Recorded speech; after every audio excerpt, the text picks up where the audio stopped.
Welcome to Mental Mary Show, where we chat about mental health. My name is Jen. I'm an AV professional and I have a handful of neurodiversities myself, ranging from ADHD, autism, and depression, to name a few. So, in today's video, we're going to be talking about what is neurodiversity? What is it? How did it come to be? And what are some of the conversations that are going on around it? So, without further ado, let's jump into it.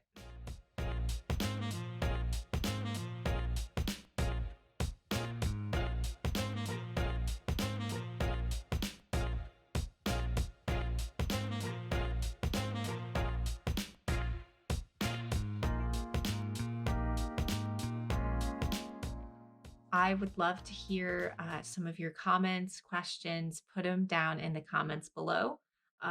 Maybe what's your experience with neurodiversity?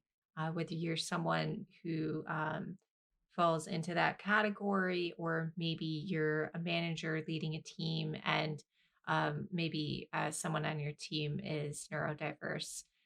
Share your experiences. I'd love to hear from you.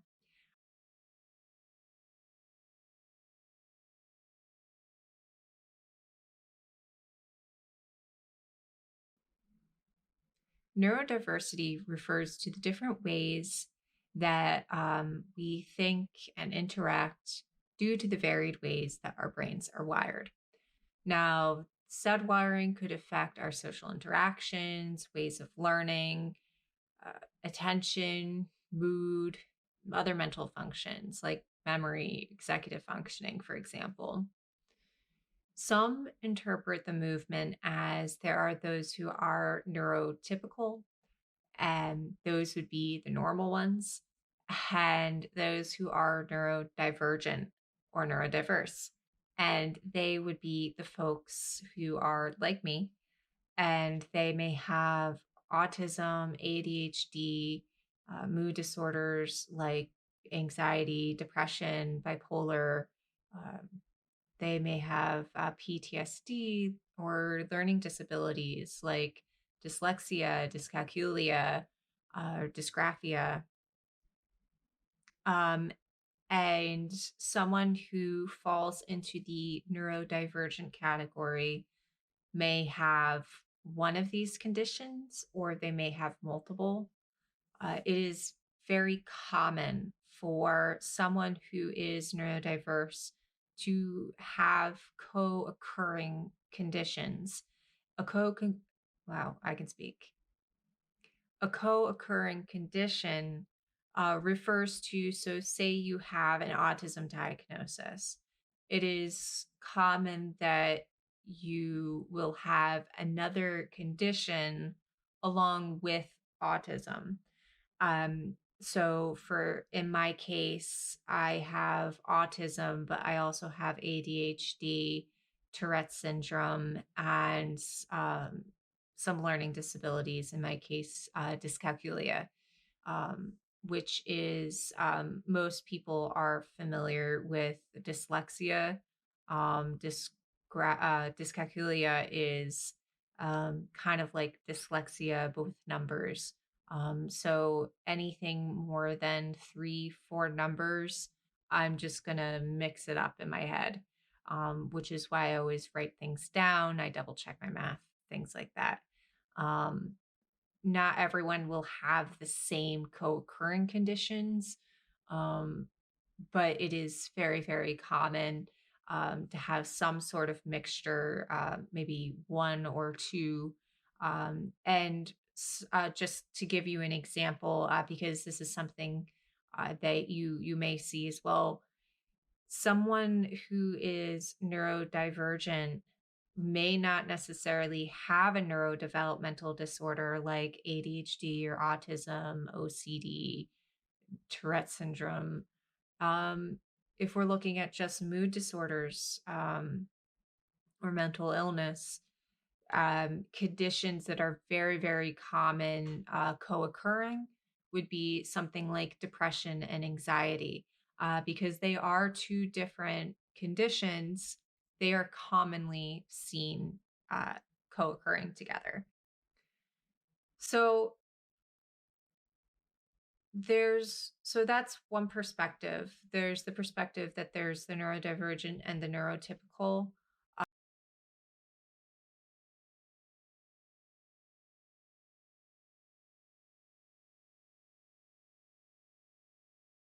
So Judy Singer is a sociologist who is also on the spectrum, which is really exciting.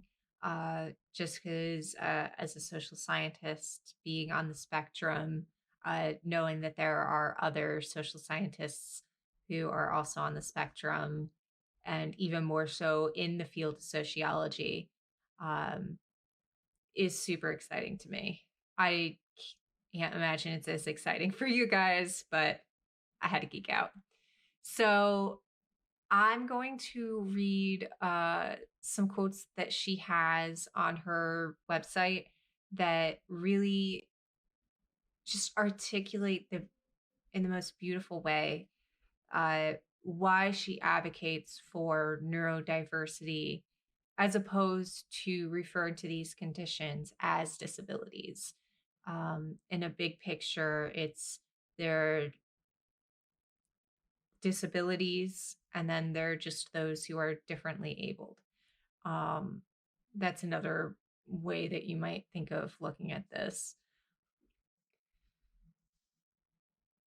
Judy Singer says on her blog about neurodiversity that there is only flawed humanity, all of us imperfect, all of us with needs, all of us interdependent.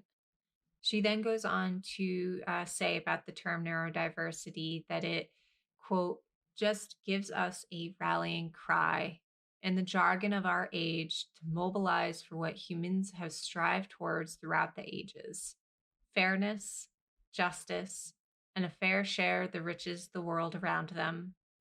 That is enough to have their basic needs met and enough to allow them to develop their potential, to care for each other, and to enjoy the beauty and glory of our world. I will put the link to that full article in the description down below. I appreciate the advocacy efforts of the neurodiversity movement, and particularly the way that they look at these conditions and disability, because there's nothing more important than celebrating our differences, and that the best thing that we can do is to just ask our teammates, our friends, our colleagues, the people that we manage or lead, how can I support you? Um, that by asking that, it doesn't matter why you need the support. Um, it's just that whether you're neurotypical or you're neurodiverse, we all have our unique set of challenges and strengths.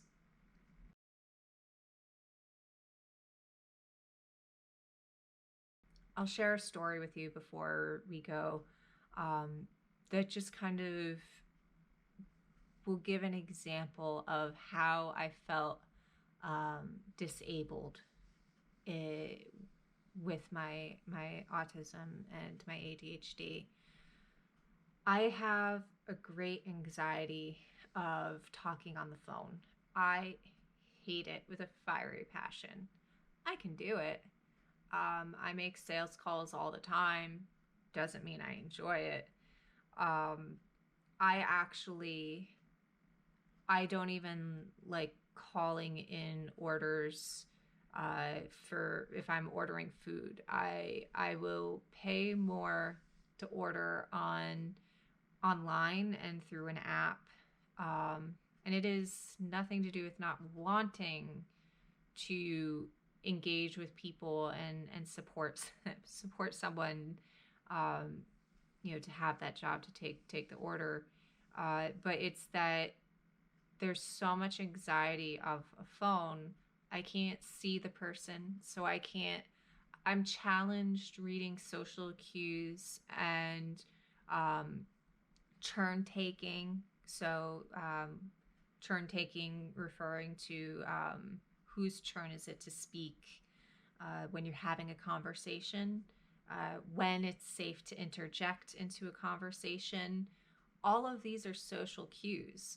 And so having a challenge with those things, even in real life, and by real life, I mean face to face,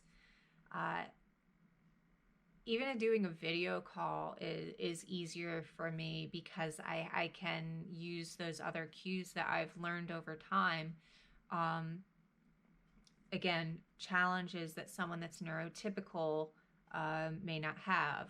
Mind you, they'll have other challenges just like any other person, but these are common challenges for someone who may be on the spectrum.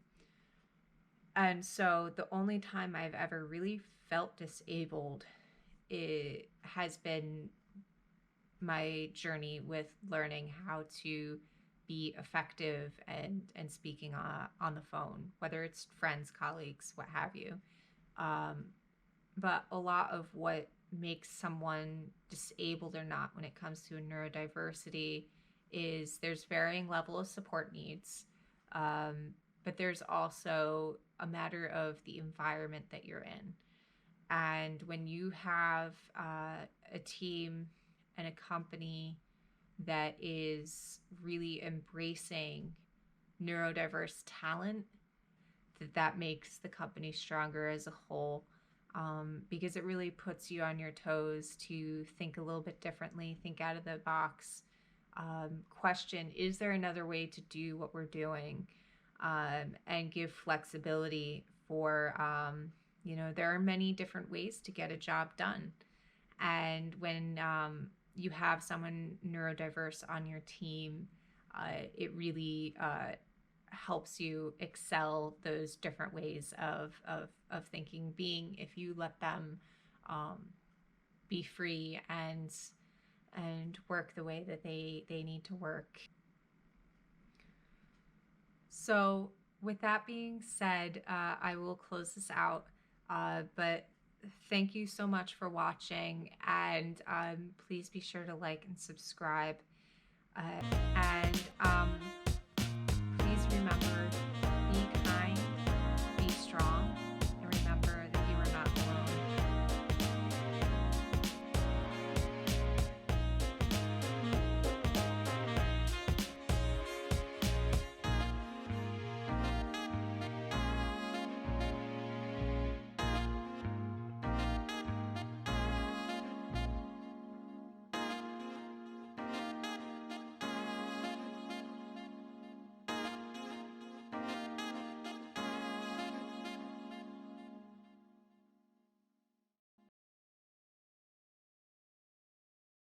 Something new today.